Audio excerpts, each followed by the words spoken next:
যথারীতি সে বাদশার দরবারে পৌঁছেছে। দারওয়ান সাহেব বলছেন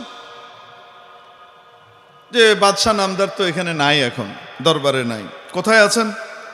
বলে উনি মসজিদে আছেন। এই কথা শোনার সাথে সাথে ফকিরের মন আরো ভালো হয়ে গেল, যাক মসজিদে আছে, মনটা নরম থাকবে, এবার বেশি করে পাঁচবে।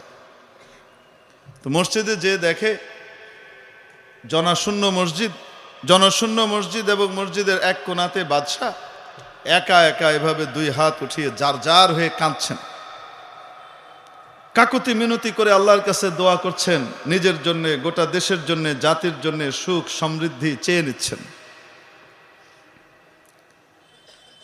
এই অবস্থা দেখে ফকিরের মনের মধ্যে একটি চিন্তা এবং চেতনার উদ্রেক হলো, হায় আমি কার কাছে চাইতে আসলাম? আরে আমি তো চাই এক হাতে, এবারটা তো আমার